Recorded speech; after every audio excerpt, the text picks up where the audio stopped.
On va ensemble partager maintenant la parole de Dieu. Pendant quelques dimanches, je voudrais voir avec vous cette thématique justement de la parole de Dieu, simplement. Les symboles d'ailleurs qui nous sont donnés au sein des Écritures pour bien comprendre pourquoi il est important de la lire, de la méditer, de la connaître. Le but est là, il est simple, c'est de susciter dans nos cœurs cette soif de la parole de Dieu, l'importance de la chérir dans nos cœurs, ce désir même de demander au Seigneur, aide-moi à la lire, aide-moi à comprendre comment m'y prendre dans mon emploi du temps, dans parfois ma désorganisation, mes difficultés, mais je veux réellement la méditer, c'est tellement important. Alors pour ce faire, nous allons ouvrir la Bible dans le livre du Deutéronome au chapitre 32, et juste avant cette lecture, nous allons à nouveau nous recueillir, demandant au Seigneur toute sa grâce.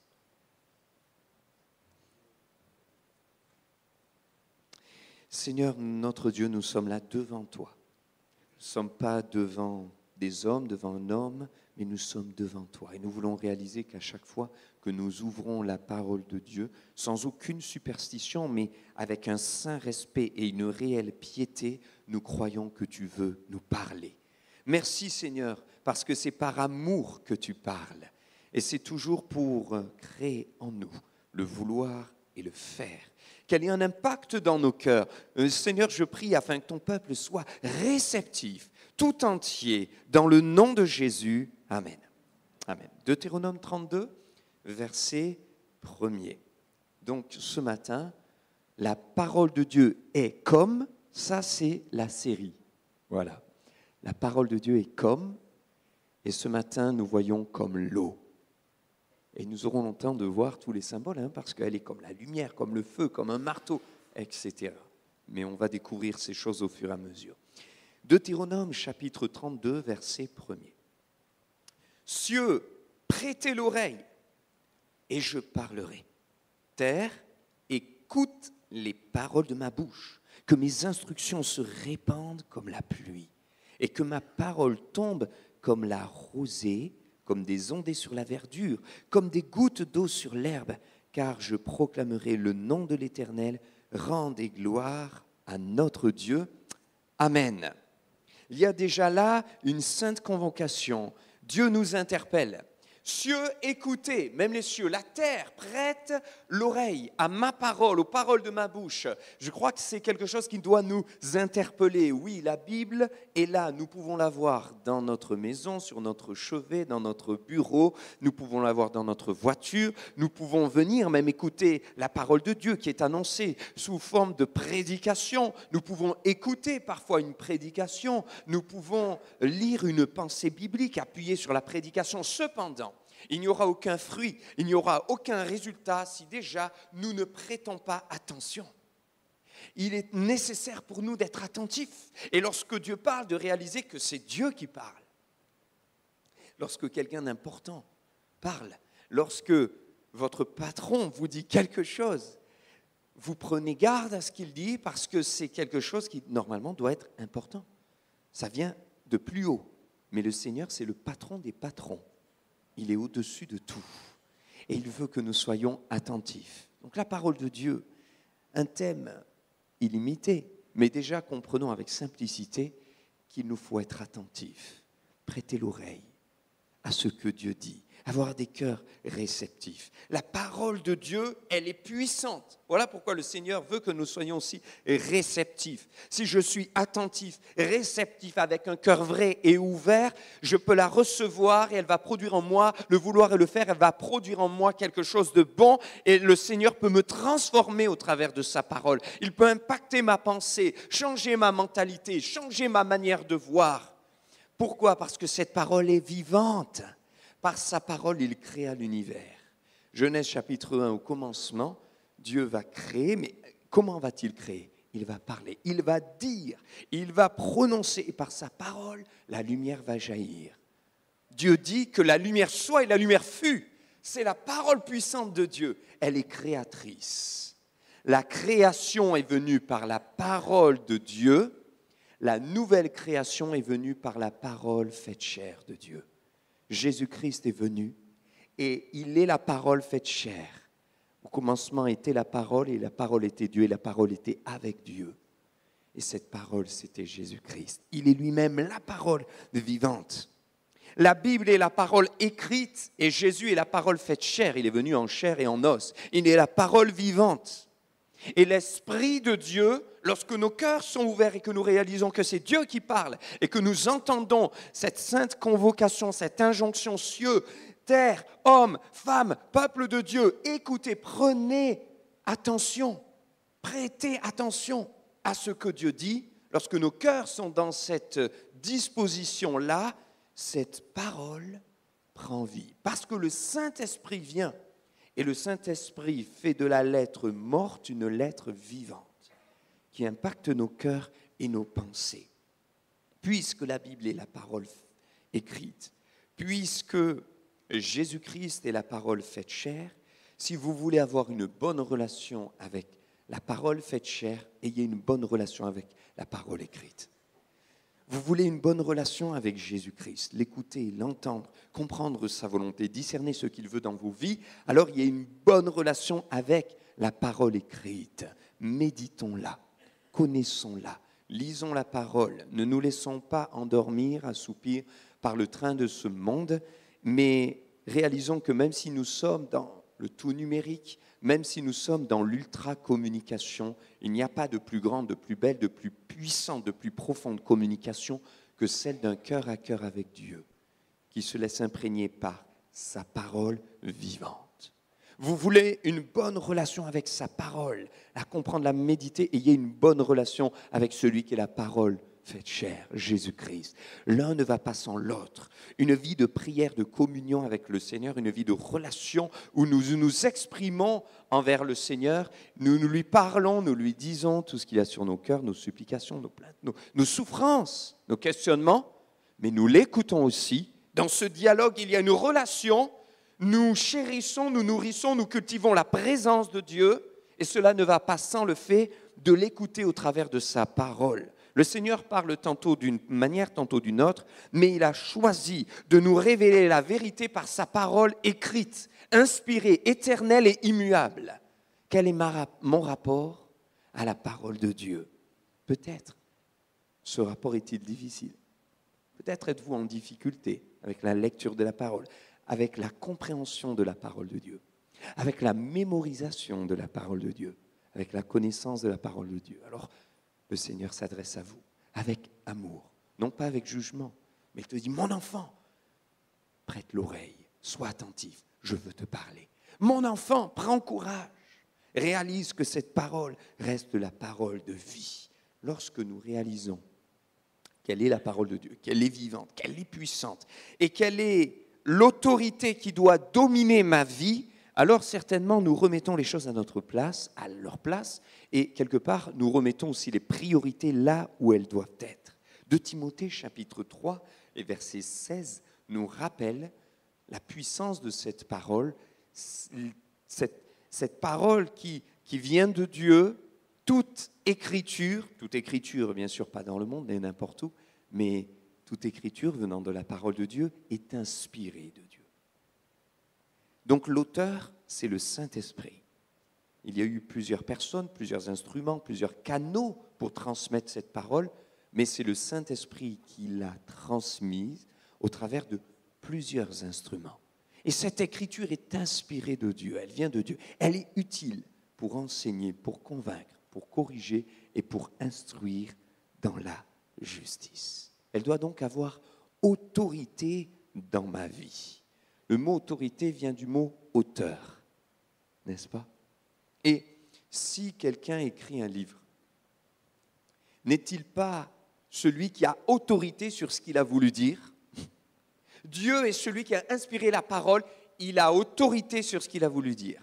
Personne ne peut s'octroyer le droit d'interpréter à sa propre manière tous les versets des Écritures. Mais celui seul qui est autorisé à l'interpréter et à nous dire ce qu'il a voulu vraiment nous dire, c'est le Seigneur lui-même, parce qu'il en est l'auteur. Cette relation avec Dieu dans sa parole, elle va nous donner la vie. Ne te prive pas, mon frère, ma sœur, de ce moment quotidien, de ce moment de communion avec le Seigneur au travers de sa parole. Pourquoi? Parce qu'elle est comme l'eau. Alors on a lu ensemble qu'après cette injonction de prêter l'oreille, d'écouter les paroles de la bouche de Dieu, il y a quand même une raison, c'est que les instructions du Seigneur dans sa parole, et quand vous le lisez dans Deutéronome 32, eh bien, il nous est dit qu'elles se répandent comme la pluie. La pluie, c'est de l'eau, n'est-ce pas? Et c'est vrai qu'il y a plusieurs images qui sont données. Elles se répandent comme la pluie. Que ma parole tombe comme la rosée, et puis comme des ondées sur la verdure, comme des gouttes sur l'herbe. Quelle image merveilleuse. De Pierre, chapitre 3, verset 5. Ils veulent ignorer en effet que des cieux existèrent autrefois par la parole de Dieu. De même qu'une terre tirée de l'eau est formée au moyen de l'eau a été créée. Nous, en tant qu'enfants de Dieu, nous ne voulons pas l'ignorer. Nous ne voulons pas ignorer que c'est la parole qui a créé l'univers. Nous ne voulons pas oublier que c'est la parole de Dieu qui a amené la vie. Et nous ne voulons pas oublier que cette parole, elle est comme de l'eau. Comme de l'eau. L'eau, c'est la vie. Vous le savez comme moi, la planète est appelée la planète bleue, notre Terre. Mais pourquoi? Parce qu'elle est couverte de 70% d'eau. Il y a un message là, sans eau, vous n'avez pas la vie. Sans eau, il n'y a pas de terre. Sans eau, je n'ai pas la vie. Sans la parole de Dieu, sans l'eau de la parole, je perds ma vie, je n'ai pas la vie. Je remarquerai d'ailleurs qu'il n'y a que 2,5% de cette eau sur la planète Terre qui est douce et qui est propice à la vie humaine. Et ça me rappelle une chose, c'est que dans nos journées, il y a flot de paroles. Beaucoup de paroles, vous entendrez beaucoup de paroles. Vous allez au travail, le voisinage, les amis, la famille. Beaucoup de paroles que nous disons, que nous entendons. Essayez un jour de compter le nombre de paroles, vous allez voir, il y en a beaucoup. Mais au sein de toutes ces paroles, il y a peut-être qu'1 ou 2% qui peut réellement produire la vie. Et on entend beaucoup de choses, nous disons beaucoup de choses. Mais rappelons-nous que tous les jours, nous avons besoin de la parole qui produit la vie. La parole qui produit la vie, la parole qui donne la vie, la parole qui va restaurer mon âme, c'est la parole de Dieu. Donc j'en ai besoin tous les jours. L'eau, c'est aussi ce qui compose votre corps humain. Vous le savez. 60% de votre corps humain est fait d'eau. Et sans cette eau, vous ne seriez pas là. Et je crois que sans l'eau de la parole de Dieu spirituellement, on ne pourrait pas non plus être là. Parce que la parole de Dieu nous désaltère. Elle nous fait grandir. Et le Seigneur veut, avec simplicité, nous rappeler l'importance de notre rapport à la parole de Dieu, de la chérir, de l'aimer, de la serrer dans notre cœur, afin de ne pas pécher contre Dieu. L'eau, c'est la vie, et la parole de Dieu, c'est la vie. Et tous les jours, j'en ai besoin. Rappelez-vous ce que Jésus a pu dire à cette femme samaritaine au puits de Sichar, dans Jean chapitre 4. Elle est là, pour puiser de l'eau, et Jésus va lui demander à boire. Et elle va être étonnée qu'il lui pose cette question. Mais Jésus lui dira dans Jean chapitre 4, verset 14, « Tu vois cette eau que nous buvons pour notre corps, elle désaltère ton corps. Mais celui qui en boit aura toujours soif. Par contre, l'eau que je lui donnerai, celui qui boit de cette eau n'aura plus jamais soif. Et cette eau que je lui donnerai jaillira comme une source jusque dans la vie éternelle. » L'eau de la parole de Dieu, l'eau de la vie éternelle. La parole de Dieu est comme de l'eau. Et si je le réalise, moi qui ai besoin d'eau tous les jours, alors je vais réaliser tout simplement que j'ai besoin d'eau, de l'eau de la parole et de lire la parole, de la méditer tous les jours. Tous les jours. C'est un besoin. Un besoin vital, donc car l'eau c'est la vie, et un besoin en termes de régularité. Vous savez comme moi que certes on peut vivre sans manger pendant un certain temps, je dis bien pendant un certain temps parce qu'au bout d'un moment le corps ne suit plus et c'est la mort assurée, mais concernant l'eau, le temps est beaucoup plus réduit. On ne peut pas vivre beaucoup plus qu'une semaine ou deux sans eau, ce n'est pas possible. C'est quelque chose de nécessaire et on en a besoin donc régulièrement. Romains chapitre 10, verset 17, nous rappelle cette vérité. La foi vient de ce qu'on entend et ce qu'on entend vient de la parole de Christ. Et ta foi va mourir si tu ne te désaltères pas de l'eau de la parole. J'ai besoin de l'entendre. Et regardez ce verset comme il est intéressant. La foi vient de ce qu'on entend. Peut-être certains disent « ma foi est faible ». Dans les difficultés, devant les montagnes, les défis qui sont devant moi, j'y crois plus. Ma foi est faible. Mais Dieu est en train de dire là, au travers de l'apôtre Paul qui parle à l'église de Rome, eh bien la foi vient de ce qu'on entend. Mais la foi vient. Elle vient de ce qu'on entend, ça veut dire que je suis responsable de pouvoir la laisser venir dans mon cœur et s'imprégner, impacter ma vie. La foi vient de ce qu'on entend. C'est à moi d'entendre la parole. C'est à moi de la lire, de la méditer, de venir, d'écouter la parole de Dieu, les prédications, de persévérer dans l'écoute de la parole de Dieu, dans les réunions avec les frères et sœurs, parce que c'est à moi de l'entendre. Certes, d'entendre avec mon oreille, mais d'entendre avec mon cœur. Parce que Dieu peut me parler, mais si je ne veux pas obéir à la vérité, alors cette parole va être là plus pour me condamner, me juger, parce que Dieu m'aura dit quelque chose et que je ne l'aurais pas écouté. Je ne l'aurais pas mis en pratique. Je veux l'entendre pour savoir ce que Dieu veut de moi, mais je veux l'entendre pour la recevoir et mettre en application ce que Dieu me demande. La foi vient de ce qu'on entend, de la parole de Dieu. J'ai besoin de ta parole afin que ma foi soit entretenue. J'ai besoin de l'eau de la parole afin qu'elle soit entretenue tous les jours de ma vie et que ma foi grandisse.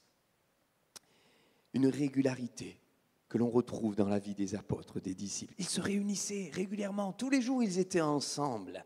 Et quand nous voyons ce qu'ils vivaient, il nous est dit qu'ils persévéraient. Ils persévéraient dans quoi? Le premier terme qui est donné, c'est l'enseignement des apôtres. Ils persévéraient dans l'enseignement des apôtres, dans la communion fraternelle, dans la fraction du pain et dans les prières. Ils persévéraient. Quand on persévère, ça veut dire que ce n'est pas forcément évident. Il va y avoir des jours où ça va être plus difficile que d'autres de lire la Bible, de s'y mettre, de trouver le temps. Mais pourtant, le Seigneur nous attend là, nous rappelant que la parole, c'est comme l'eau, c'est comme la vie. Et si je ne la laisse pas demeurer dans mon cœur, tomber dans mon cœur comme la pluie qui veut venir tomber dans mon cœur, alors je risque de mourir spirituellement. J'en ai besoin régulièrement. Il y a la parole que je vais méditer seul. Il y a la parole que je vais entendre au travers de la prédication, comme ce matin, à celui qui peut vous affermir. Le Seigneur peut nous affermir selon mon évangile et la prédication de Jésus-Christ, conformément à la révélation du mystère caché pendant des siècles. Dieu a choisi de nous affermir au travers de la prédication de Jésus-Christ. Et c'est pourquoi je vous encourage, je nous encourage à être réguliers dans les réunions, à être régulier dans l'écoute de la prédication. Parce que la prédication de Jésus-Christ, la prédication de la foi, va augmenter ma foi, elle va me désaltérer, elle est comme de l'eau et elle va m'affermir en Christ. Car puisque le monde avec sa sagesse n'a point connu Dieu dans la sagesse de Dieu, il a plu à Dieu de sauver les croyants par la folie de la prédication. Et quelqu'un qui ne connaît pas le Seigneur peut trouver parfois étrange certaines paroles de prédication, certains versets. Il peut paraître étrange pour ceux qui ne connaissent pas Jésus de comprendre qu'un Dieu, d'ailleurs incompréhensible pour eux, qu'un Dieu est venu, fait chair, qu'il s'est donné, il est venu dans un corps humain, il est mort à la croix pour nous, nous le prêchons, nous l'annonçons et sans lui, nous n'avons pas la vie, sans le sang de Christ, on n'a pas le pardon ni la purification de nos cœurs. C'est quelque chose d'étrange qui passe au-dessus de la tête de ceux qui ne veulent pas ouvrir leur cœur et comprendre en esprit, car ce qui est de l'esprit n'est compréhensible que par l'homme spirituel. Mais l'homme charnel ne comprend que ce qui est de la chair. Et c'est ainsi que le Seigneur nous dit, nous rappelle qu'il est important d'être régulier. Tout comme j'ai besoin régulièrement d'eau durant mes journées, durant toutes les semaines de ma vie, pour vivre, j'ai besoin de la prédication de la parole. J'ai besoin de la lecture de la parole et de la méditation de la parole de Dieu. Oui, la régularité n'est pas de la routine religieuse. Et peut-être que le diable vient te susurrer à l'oreille, là, comme un piège, un mensonge, te disant, mais ça sert à quoi d'y aller tous les dimanches, d'y aller tous les mardis? C'est un piège de l'ennemi. Jésus le dénoncera, le démasquera en disant que le diable est un menteur. Il ment dès le commencement. Il est le père du mensonge. Il est important de repousser ces mensonges honteux. et de réaliser que le Seigneur nous donne un enseignement tout opposé et contraire. Et nous dit non, au contraire, comme les disciples, comme les apôtres, comme l'Église primitive, persévérons dans l'enseignement de la parole de Dieu, dans la doctrine de Jésus-Christ. Elle est la vie, elle est la vérité, la persévérance. Paul disait aussi aux Galates, chapitre 3, verset 2, « Voici seulement ce que je veux apprendre de vous. Est-ce par les œuvres de la loi que vous avez reçu l'Esprit ou par la prédication de la foi ?» C'est par la prédication de la foi. Voilà, bien sûr, c'est une question rhétorique et nous comprenons que la réponse va de soi. C'est par la prédication de la foi. Peut-être parfois nos attitudes sont un peu trop légères. Oh, j'y vais ce dimanche, là j'y vais pas. Là je suis un peu fatigué, là j'ai pas trop envie. Oh, je sais pas si je vais y aller. Mais en réalité, nous devons comprendre qu'il y a une dimension spirituelle. Il y a une dimension qui nous dépasse. C'est que nous sommes affermis, nous sommes enrichis, nous sommes encouragés, nous sommes restaurés par la parole vivante de Dieu qui est comme de l'eau. Alors peut-être parfois, même le matin, quand tu te lèves, mon frère, ma sœur, ça peut être dur certains matins, plus facile d'autres, mais Dieu t'invite à ouvrir cette parole de vie. Et quand tu lis la Bible te lit. Ce n'est pas de la superstition, mais quand tu lis la Bible, c'est la parole de Dieu, c'est Dieu qui parle. Et Dieu en retour te parle. C'est comme un miroir. La parole est comme un miroir. Et l'apôtre Jacques le dira. C'est pour ça que quand je l'ouvre, je dois avoir une attitude de cœur, comme lorsque je me regarde dans un miroir. Je ne fais pas comme si je ne m'étais pas regardé. Je pense que quand vous regardez dans un miroir, vous arrangez ce qu'il faut arranger. Non ? C'est fait pour ça.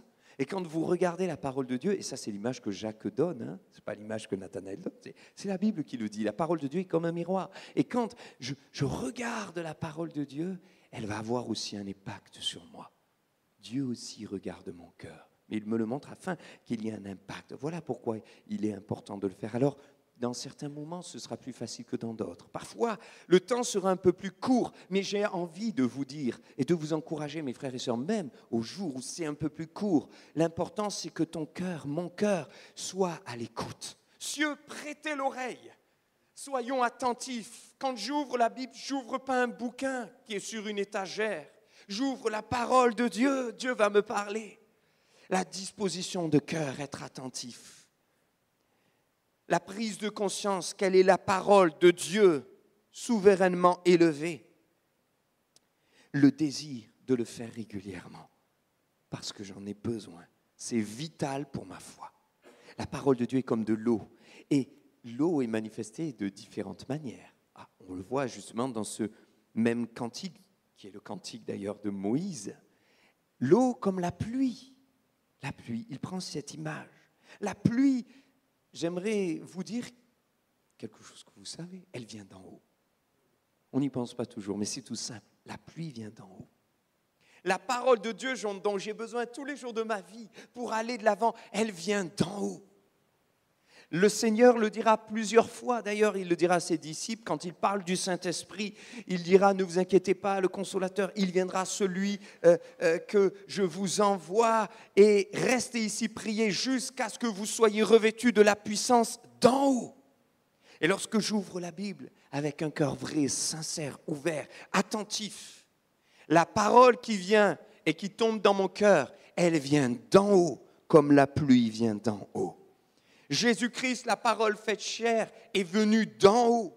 J'ai besoin que le Seigneur me donne une parole fraîche qui vient d'en haut, une parole bienfaisante qui vient d'en haut tous les jours de ma vie et qui me restaure. Psaume 18, verset 17. Quand David dira, il étend sa main, il m'a saisi des grandes eaux, il m'a délivré, il étendit sa main d'en haut. Il se rappelle que Dieu est au ciel, que Dieu est tout-puissant, que le secours nous vient d'en haut. Justement, le Seigneur le dira lui-même. Alors que Jean-Baptiste annonçait la venue de Jésus, il dira, celui qui vient d'en haut est au-dessus de tous. C'est Jésus. Et Jésus dira d'ailleurs, ensuite, aux hommes qui étaient autour de lui, vous êtes d'en bas, moi je suis d'en haut. C'est tout simple, hein, mais pourtant, ça nous permet de réaliser que quand on ouvre la Bible, on s'attend à une parole qui vient d'en haut. On s'attend à ce que Dieu vienne rafraîchir nos cœurs comme une pluie tombe sur la terre. J'ai besoin de ta bonne parole bienfaisante qui vient d'en haut. Et regardez cette pluie, comme elle était manifestée, exprimée de la part de Dieu, comme la bénédiction. Il disait donc à son peuple, en lui donnant cette promesse de bénédiction lorsqu'il a été délivré de l'esclavage et d'Égypte, je donnerai à votre pays la pluie en son temps. Et la pluie, c'est quoi? La pluie de la première, de l'arrière-saison. Et tu recueilleras ton blé, ton mou, ton huile. Lorsque la pluie descendra, il est en train de dire, tu seras béni. Tu auras l'abondance. Tout ce dont tu auras besoin, tu le recevras. Je pourvoirai à tes besoins. On a besoin que le Seigneur vienne pourvoir. J'ai des besoins, Seigneur. Et Dieu répond, alors, ouvre ton cœur, sois comme cette terre, prête à recevoir la pluie qui vient d'en haut. Ce sera la pluie de la bénédiction. C'est ce dont nous avons besoin au-dessus et au-delà de tout. Voilà pourquoi Jésus dira dans Matthieu 6, cherchez premièrement le royaume et la justice de Dieu. Et tout le reste vous seront donnés par-dessus tout. Dans Deutéronome 28, 12, on retrouve le même principe. La pluie, c'est la bénédiction. Et l'Éternel t'ouvrira son bon trésor, le ciel, pour envoyer à ton pays la pluie en son temps, pour te bénir et bénir tout le travail de tes mains. Tu prêteras à beaucoup de nations, tu n'en prêteras point, c'est-à-dire tu seras riche. Il n'est pas forcément question de richesse matérielle, bien qu'on puisse être béni dans ce domaine-là. C'est une grâce de Dieu. Mais la plus grande des richesses, elle est spirituelle. Gloire au Seigneur. Regardez ce qu'il est dit, le psaume 68, verset 10. Seigneur, tu fis tomber une pluie bienfaisante, ô Dieu, et tu fortifias ton héritage épuisé.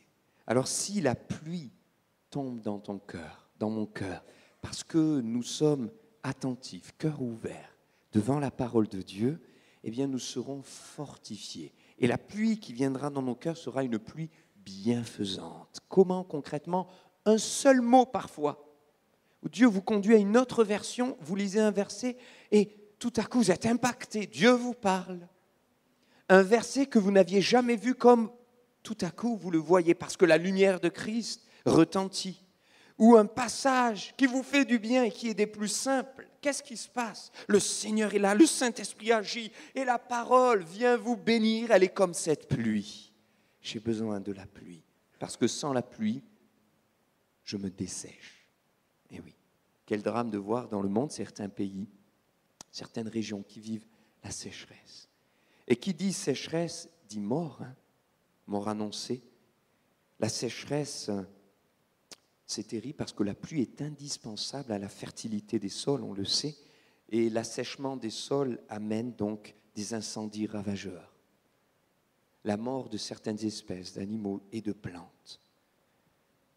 Et c'est là que la pluie bienfaisante vient ramener la vie. Rappelons-nous que sans la pluie de la parole de Dieu, sans l'eau de la parole de Dieu, nous nous desséchons. Mon frère, ma sœur, tu as beau avoir rencontré le Seigneur il y a 50 ans, 60 ans, 70 ans, 80 ans, allons-y. C'est possible, 90 ans, 100 ans. Tu as beau avoir fait des expériences merveilleuses, une guérison miraculeuse, miraculé d'un accident, délivré entre les mains des méchants, sorti d'une affaire incroyable. Tu l'as vécu, gloire à Dieu, il faut remercier le Seigneur et être reconnaissant. Cependant, le jour où tu te prives d'eau, tu te prives de la pluie, tu te dessèches. Nous avons besoin, malgré tout ce que nous avons vécu, de toujours être prêts à recevoir la pluie de la bénédiction qui vient rafraîchir nos cœurs et qui nous empêche de sécher spirituellement. Et c'est comme ça que certains sèchent et deviennent secs. Pourtant, le prophète l'avait dit, j'ôterai de vos corps vos cœurs de pierre, vos cœurs durs, et je vous donnerai un cœur de chair, un cœur tendre. Ton cœur est-il dur? Parfois, nos cœurs deviennent durs. Pourtant, on a vécu des choses. Et le Seigneur vient. Et ce qu'il désire, c'est que la pluie tombe à nouveau dans nos cœurs pour qu'elle soit plus meuble, malléable. Et que le cœur de chair qu'il façonne soit à nouveau celui que j'ai, celui de mon cœur. L'eau, ce sont aussi les ondées. Et on l'a lu ensemble. tu déverses tes ondées. Un flot appelle un autre flot au bruit de tes ondées. Les ondées, ce sont les averses. Hein. Vous avez tous connu déjà des averses de pluie. Je ne sais pas si vous avez déjà vécu le moment où vous étiez en train de vous balader, vous n'aviez pas forcément de parapluie, et tout à coup, une averse. On court, qu'est-ce qui se passe? Il y a une panique, il y a une agitation. Quand il y a une averse, on voit tout le monde qui court, qui crie. Vous entendez dans les cours de récréation les enfants, tout à coup, c'est l'agitation. Qu'est-ce qui se passe? J'ai envie de dire, il y a un réveil. Quand il y a une averse, il y a un réveil. Et il faut que Dieu réveille nos cœurs. Alors parfois, silence calme, c'est tout plat, on n'entend rien. Et Dieu envoie une averse. L'averse fait un bruit, il y a quelque chose qui se passe. Et j'aimerais vous dire que nous avons besoin régulièrement d'être réveillés. C'est tous les jours de notre vie qu'il faut se réveiller, tous les matins, non? Mais c'est pareil dans notre vie spirituelle. Ne croyons pas que quand nous avons été réveillés spirituellement, c'est pour toujours. Certes, l'Esprit de Dieu vit en nous, mais nous avons besoin régulièrement d'être remis en question, de nous remettre en question et de nous réveiller spirituellement. Où en suis-je avec la lecture de la Bible, tout simplement? Où en suis-je dans mon rapport à la parole de Dieu? Comment je la reçois? Comment je la vois? Comment je la vis? Comment j'ouvre mon cœur? Seigneur, je veux tes averses. Mais voyez, pour être au bénéfice des averses, il faut être au bon endroit. Et voilà. Et si vous mettez votre parapluie ou que vous restez enfermé, vous ne serez pas au bénéfice de l'averse. Je parle des bonnes averses, bien sûr. Et si vous êtes au bon endroit, vous pouvez être surpris, mais au moins l'averse va vous rafraîchir, va vous mouiller, j'ai envie de dire. Et c'est pour cela qu'il faut être régulier dans les réunions, même quand on n'en a pas envie. Et c'est parfois quand on n'en a pas envie qu'on vient et que Dieu nous rafraîchit, n'est-ce pas? Et que le Seigneur nous fait du bien. Et que tout à coup, là, une parole a réconforté mon cœur, je repars encouragé. Et pourtant, j'étais parti pour ne pas venir. Mais il y a eu l'averse, il y a eu les ondées. Les ondées divines, ô Seigneur, déverse tes ondées divines. Ces ondées qui font un bruit, ça fait un bruit, un fracas dans mon cœur. Quand je suis percuté avec la vérité, il faut que je revienne au pied du Seigneur. Elles peuvent me surprendre, mais elles me réveillent. J'ouvre les yeux. Seigneur, tu viens bientôt, c'est vrai. Il faut que j'arrête de me soucier sans cesse des choses matérielles. Seigneur, viens et réveille-moi. Elles nous mouillent, elles nous empêchent de sécher. Et l'eau est aussi comme la rosée. On le voit dans Deutéronome 32. La parole de Dieu va se répandre comme une rosée. La rosée, c'est cette douce bénédiction, cette tendresse du Père qui vient. Parfois, cette parole de Dieu, elle vient justement comme une douce bénédiction se poser sur nos cœurs, comme une sérénité, calme et serein, nous donnant la paix, rafraîchissant nos cœurs. La rosée. C'est la vapeur d'eau qui se liquéfie dans l'air, la rosée. Un peu comme la bénédiction de Isaac à Jacob. Vous savez, quand Jacob a voulu voler la bénédiction à son frère, il s'est déguisé. Et Isaac ne va pas le remarquer. Et il va amener la bénédiction. Et comme il veut donner la plus belle, la plus bonne, la plus douce des bénédictions, voici ce qu'il va dire, que Dieu te donne la rosée du ciel. Et de la graisse, de la terre, du blé, du vin en abondance, en fait, qu'il te bénisse, que tu puisses être enrichi et dans l'abondance. Donc la rosée, elle parle aussi de la bénédiction, mais ce sont ces gouttelettes qui se posent quand? Le matin ou le soir. C'est à ce moment-là que la rosée vient. Le matin ou le soir. Tiens, ça peut nous interpeller. Psaume 5, verset 3. Sois attentif à mes cris, Seigneur, ô mon roi, mon Dieu, c'est à toi que j'adresse ma prière le matin. Le matin, tu entends ma voix. Le matin, je me tourne vers toi et je regarde. Donc le matin, je prie et le matin, je lis la Bible. Je me tourne vers toi. Que ma prière soit devant ta face, comme l'encens, l'élévation de mes mains, comme l'offrande du soir. L'offrande du soir. Je pense à mes cantiques pendant la nuit. Ça vous est déjà arrivé d'avoir des réflexions la nuit? Des mots, des versets qui vous viennent, des questionnements. Au-dedans de mon cœur, en mon esprit, je médite le soir et le matin. Il est bon de revenir aux bases. La simplicité de la rosée qui va venir et me faire du bien. Vous Vous savez que la rosée, elle permet à de tout petits insectes de vivre, comme les abeilles, dans certaines régions rustres et difficiles. Moi, je me considère comme un insecte, tout petit. Alors je me dis, Seigneur, j'ai besoin de ta rosée pour vivre, le matin et le soir. Et dans certains pays chauds, la rosée suffit à certaines plantes pour survivre malgré la sécheresse et le désert. Et dans ce désert des temps de la faim, dans ces pays chauds, j'ai envie de dire, difficiles, rudes spirituellement, où parfois il est difficile de parler du Seigneur, difficile d'affirmer sa foi, j'ai besoin de la rosée du ciel qui va venir se poser comme des gouttes d'eau, rafraîchir mon âme et me permettre d'arriver à bon port jusqu'au bout. La rosée contribue à supprimer la poussière des feuillages pour que les plantes respirent. Et la rosée du ciel, cette parole qui vient, lorsque je m'en nourris, lorsque je m'en désaltère le matin et le soir, elle vient supprimer la poussière de la journée de la veille, supprimer la poussière de parfois la nuit et certains rêves pas terribles. Elle vient supprimer la poussière de certaines paroles qu'on a entendues, certaines accusations qui ne font pas plaisir, et elle me permet de respirer spirituellement. Respirer spirituellement. La rosée du ciel. Je vais conclure. Mes frères et sœurs, la parole de Dieu, elle est comme l'eau. Comme l'eau de la pluie, l'eau des ondées, l'eau de la rosée. Et vous savez, un jour, il y a un petit garçon qui est allé voir son grand-père en Afrique. Et il lui a demandé, pourquoi est-ce que tu lis la Bible tous les jours? Et son grand-père lui a dit, je t'expliquerai demain. Et le lendemain, il lui a demandé quelque chose, il lui a donné une mission. Et il lui a dit, tu vas prendre ce panier et aller le remplir d'eau. Alors il y est allé, c'était au village, et tu me le ramènes. Et en revenant, eh bien, il n'y avait plus d'eau dans le panier. L'eau s'était échappée, bien sûr. Et lui dit, retourne. Et il est retourné une deuxième fois. Et il a couru plus vite pour qu'il y ait de l'eau à ramener à son grand-père. Et puis pareil. Puis une troisième fois. Puis il arrive essoufflé, toujours pas d'eau.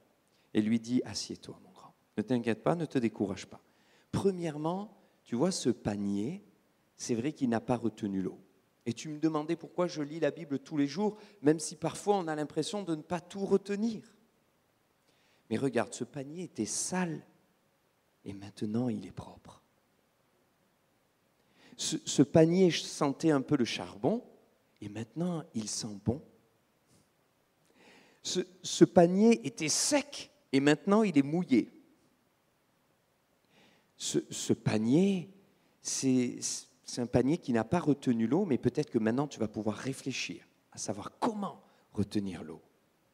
Et puis là, tu as appris aussi la persévérance. Et finalement, au travers de ça, le grand-père a pu lui enseigner quelque chose que nous pouvons retenir. Spirituellement, réalisons que même si des fois on a du mal à retenir l'eau de la parole, réalisons que en nous abreuvant tous les jours de la parole, eh bien, nous nettoyons nos cœurs, parce qu'il nous rappelle le sang de Christ, nous rappelle la croix, parce qu'il nous met en éclairage des choses qui ne vont pas, parce qu'il nous reprend, il nous censure, il nous instruit, il nous encourage. Réalisons que lorsque nous lisons la parole de Dieu, notre vie sent différemment. Vous êtes la bonne odeur de Christ, dira l'apôtre Paul. Réalisons que lorsque nous lisons la parole de Dieu, eh bien, nous ne sommes plus secs, mais tout à coup, il y a cette fraîcheur. Réalisons aussi que tout comme il y est allé 3 fois, ça nous rappelle que nous devons persévérer tous les jours pour nous abreuver de la parole de Dieu. Et réalisons aussi qu'il a dû réfléchir ensuite pour savoir comment la garder.